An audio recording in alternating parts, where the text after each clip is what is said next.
Good morning over there.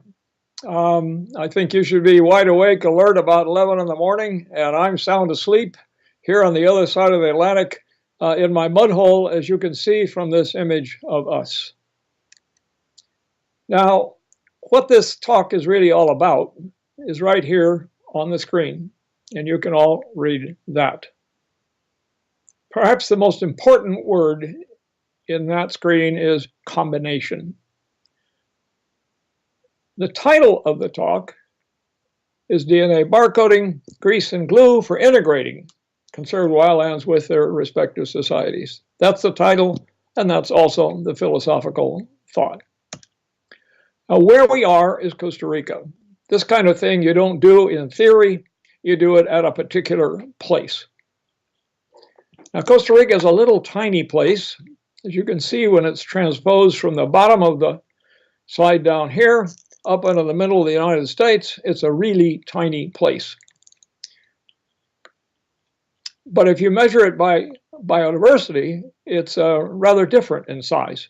It's huge. 4% of the world's biodiversity is in Costa Rica, and 4% of it is in North America. Now, I can't draw a comparison for you for Africa, but I thought at least you might like to see what it looks like in area for Africa. South Africa is 24 times the size of Costa Rica. This is what it looks like close up. And all the white areas are the conserved wildlands in the country, small ones and big ones. Now, we think that there's about 700,000 multicellular species in that area, which is roughly a quarter of the country.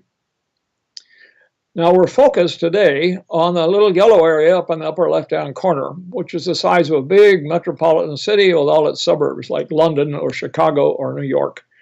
In that little yellow area is 65%, roughly, of the species that live in the entire country. That, for a variety of reasons, ended up being the focal point for the beginning of all of this. It's what it looks like on the ground. Starts at the ocean, goes in across the coastal plain, into dry forest. So on the left side, you see what it looks like for 6 months. On the right-hand side is what it looks like for the other 6 months. Then we move across that more inland, and what we see, of course, is a lot of old pastures, logged areas, burned areas. This is the third ranch established in Costa Rica about 1580. You can think about what South Africa was in 1580. And we move across that kind of diverse system up into the cloud forest on the tops of the mountains. So that's a very different ecosystem. And what it looks like on a sunny day on the left is on the left, and on the normal day is on the right. People like the left day, but the bugs and the plants and the birds like the right day. And then we go over the tops of those mountains down into the Caribbean rainforest on the other side, where it rains all the time. So we're looking at a cross-section through all of that diversity. Now, my personal attack at this started back in about 1978, something like that, with the goal of finding all the species of caterpillars and their food plants and their parasitoids in that huge mess. Today, we think that's probably about 15,000 species of caterpillars, about all there are in North America, and about 5,000 plus species of parasitoids. Now, the drill is basically find the caterpillar out there in the forest somewhere, bring it in, photograph it, document it, put it on the web, and out of the web it goes to somebody's brain. That's the loop, and that's a public loop, and that's meant to be for everybody. This is what the actual voucher specimens for that loop look like. This is 2 weeks of inventory by a team of about 30 parataxonomists working over that whole area. The parasitic insects are on the left, and the adult vouchers who survived are on the right-hand side. And those then all end up in proper formal museums. And right now, up till this point, we're still in the year 2004. In other words, nothing has happened other than we've moved forward from 1850, but basically we're still thinking the same way. And at that time, the way we figured out what things were is we stared at them very intently. trying to figure out really what they were, all right? And this was to develop an infrastructure by the taxosphere for the use of everybody. That was the goal. It still is the goal. But in 2003, the picture changed. A dramatic thing happened.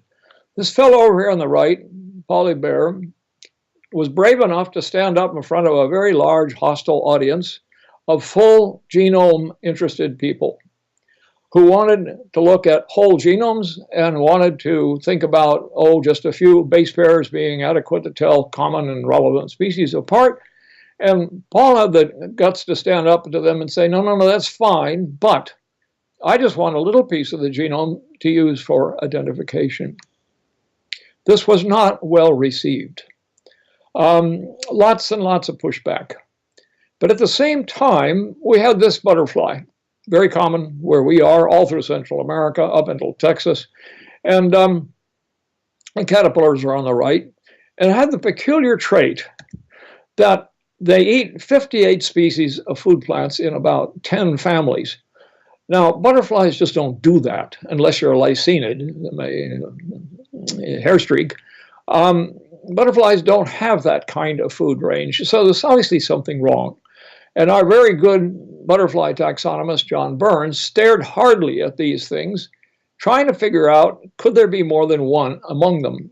And he felt there were, but he was not able to come up with traits that would consistently separate a group of this or group of that. So when Paul Bear visited the Smithsonian in 2004 to explain to the taxonomic community this idea of DNA barcoding species for identification, the whole institution fell on him. In no way is that possible. That's ridiculous. You can't possibly think about doing something like that. And furthermore, we don't want you to. Well, I had this butterfly with all these peculiarities about it. So I said to Paul, would you be willing to look at the barcodes? And he said, sure. So there he is in the middle of the photograph looking like a deer in the headlights. And this is 473 legs from those butterflies going back to Canada. So it's like a drug deal going down. And he took them back, and about 3 weeks later, he writes back and says to me, Dan, there's 10 species in this group. So I went and took the 10 species from the barcodes and matched them up against the food plants, and lo and behold, this thing doesn't eat 53 species of food plants. Each one of them has a little cluster of food plants, and they were all mixed together because we had the names all mixed together. All of these obviously were sitting underneath one name. Well, this example, which went global, it's in museums in Russia and in Spain and Australia and the United States and all over the place, sort of began to put a crack in the edifice that morphological taxonomy was sort of all we really need. So we started looking, of course, at more things where we are, and this is just another example of what happens immediately when you do that. The caterpillars on the right, these two caterpillars, feed on the same food plant at the same time. They're the same genus, Manduca, sphinx moth caterpillars. And this is the parasitic fly that you rear out of them. It's had a name for 100 years, Gynorrhea. When we barcoded it, it turned into two groups of flies, one feeding on this species of Manduca and the other feeding on this species of Manduca. And furthermore, when you look carefully at them, you suddenly realize, oops, this has a narrow band here, and this one has a broad band here. So things get more complicated. This is a caterpillar out of which parasitoids have just come. These are their cocoons. These are the exit holes from the caterpillar. And the name of the wasp is called a Pantelles leucostigmus, a little tiny black thing, a grain of junk in your eye. So we started barcoding these things. That one name, a Pantelles leucostigmus, turned out to be 39 species of wasps, all with the same key character, a white spot in their wing, and each one feeding on a different species of Hesperiidae caterpillars. This is the most extreme recent case that's popped out of this intense look. This was well-known, one butterfly, Eudranomia cacaui, described in 1906, ranging from Mexico to Brazil. And the type specimen is from Venezuela, Venezuelan rainforest. And So it looks like a common, well distinguished, easy to recognize butterfly. Well, except when we barcoded it, it turned out to be not that way. It turned out to be three things. One of them lives in dry forest, which are the yellow dots. One lives in blue forest, which is a rainforest, the blue dots, which are rainforest. And one lives in the intermediate zone between the two, where the two butt up against each other. And you see a few red dots out here in the dry forest area. What are they? Well, those are places where there's a local wet spot, an ever-flowing spring or a deep canyon or a piece of very dark, shady forest, which mimics the marginalia between rainforest and dry forest. That's where this third one lives. So the barcodes are a little different. One of them is like 2.5% from the others. The other one is only 1% from the other. So you do the classical NJ tree on them, and that's what you see over here on the right-hand side. And then you talk one of these people who likes to do real genomes into doing the whole thing. So he takes the whole genome from all three of these species, which we're guessing and feeling very much are species, and does a full 16 million base pair genome for each one of them.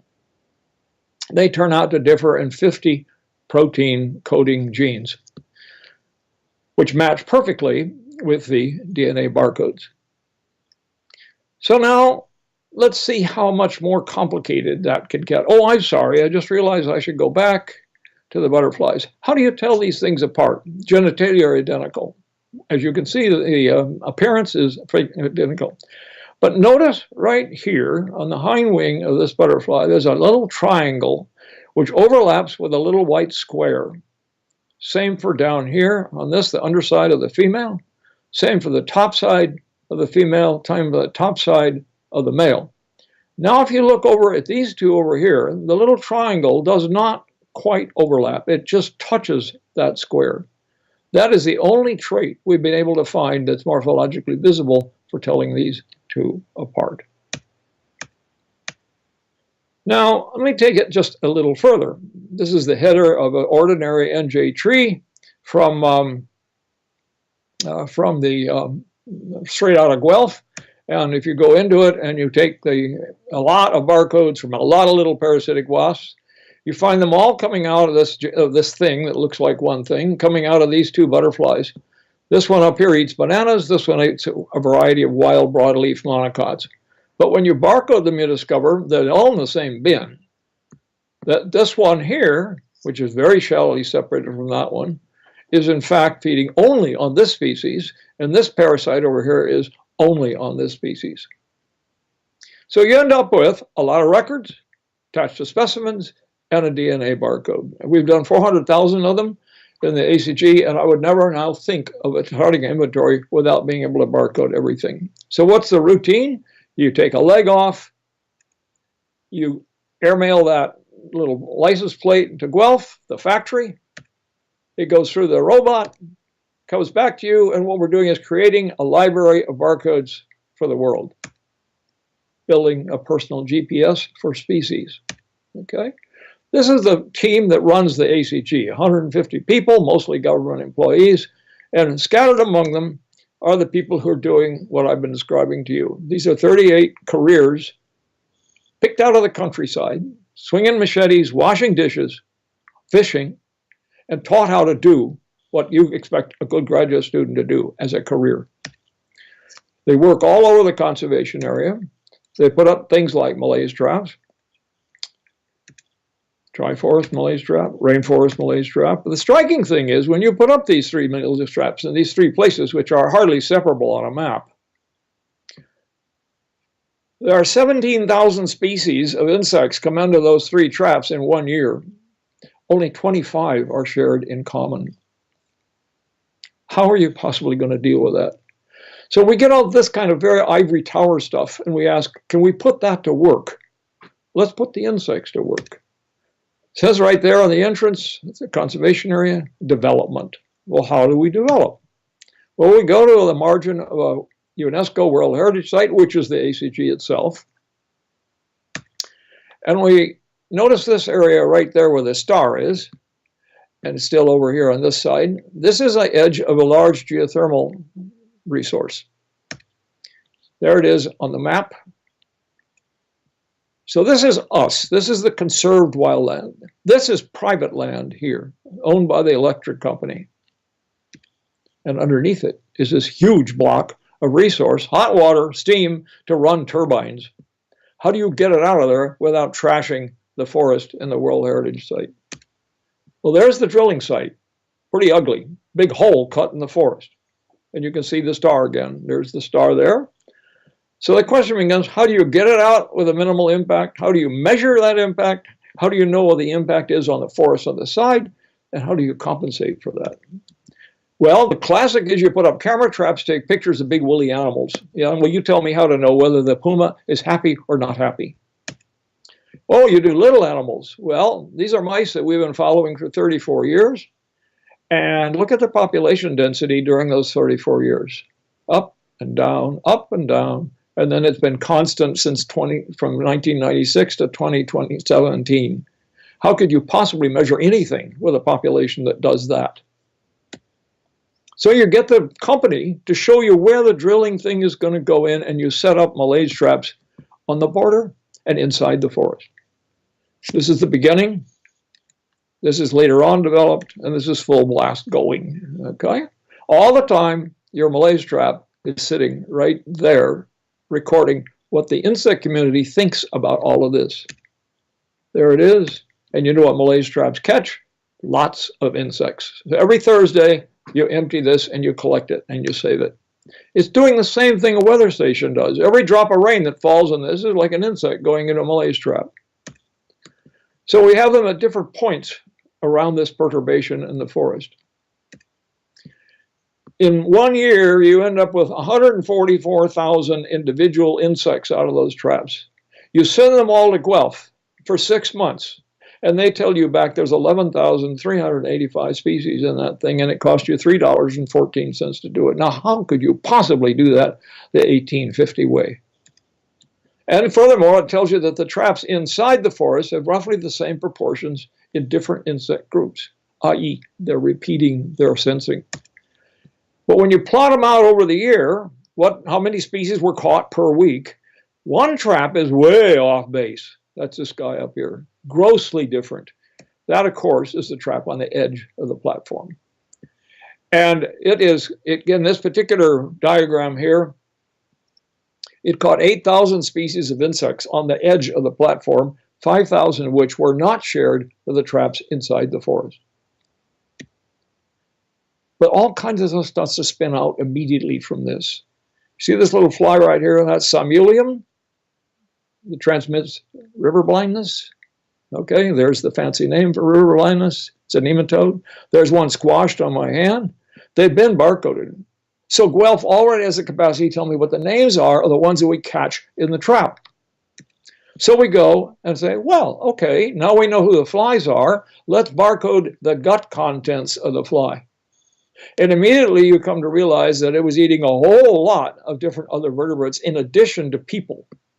So here's 1, 2, 3, 4 species of these simuliids were feeding on people. But one of them is eating a whole lot of other things. Others are using much less. And you can see where that goes. The medical entomologists take that and run with it, okay? Interesting thing was Costa Rica has never barcoded its birds. So these bird identifications turn out to be similar species in South America, which have been barcoded. So obviously, one of the stimuli is to get out there and barcode the birds. The second thing that happens when you do this is you look hard at that single trap on the edge that caught so many insects, and you ask, what are the insects? See this guy? It's a corn rootworm. These are insects that live outside pastures, roadsides, edges of fields, those kind of things, suddenly are inside your forest. They don't live inside the forest at all. But additionally, the things who live up here are now found down there. And this is an example. This particular butterfly, who normally runs development up here, is suddenly down here on the edge. You've brought the canopy down to ground level. So now we said more and more about this, and I don't have time to go on it. That's the platform. Ugly hole in the forest. Wrong. That is a landslide.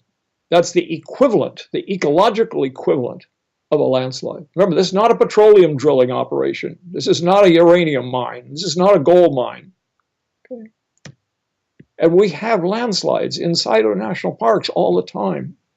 So the question now becomes, how many can you have before you start really worrying? I can't answer that question, but it's a very real question. This is a road by the electric company. No, this is a landslide. Okay. So how do you extract it out of there? By knowing what you're doing. How do you measure it? With biomonitoring. You use analogs like a landslide. And who pays for it? I told you that Guelph barcoded 144,000 insects from those traps. Japanese overseas development paid the bill. That's how they compensate. And suddenly, the library for this place is vastly bigger than it would have been any other way. And you get favorable publicity in the newspapers instead of all the negative publicity. And this is a very striking slide for us. This is the electric company on the left side, the sworn enemy of the parks, and the park system on the right side. And this is a slide made by the electric company saying that it's pushing itself into the park system as an integrated part. They're working with the parks now instead of against the parks. This all then fits in Paul's global Malaise trap system, so that those three circles right there in Costa Rica are part of this biomonitoring, but they're also part of Paul's global Malaise thing. And then these people come and sit and talk about it. This is the president of the electric company. This is the vice minister of energy. This is the engineer on the ground who runs the geothermal project. This is the minister of the environment. This is the vice minister of the environment. And they're all looking at this map, discussing all of this. And out of that comes this. We are very pleased to be able to announce today, to this meeting, the result of a meeting a week ago on the 2nd of November, where the government of Costa Rica has taken the political decision to initiate a comprehensive DNA barcoding of the entire multicellular biodiversity of Costa Rica, the whole country. Thank you.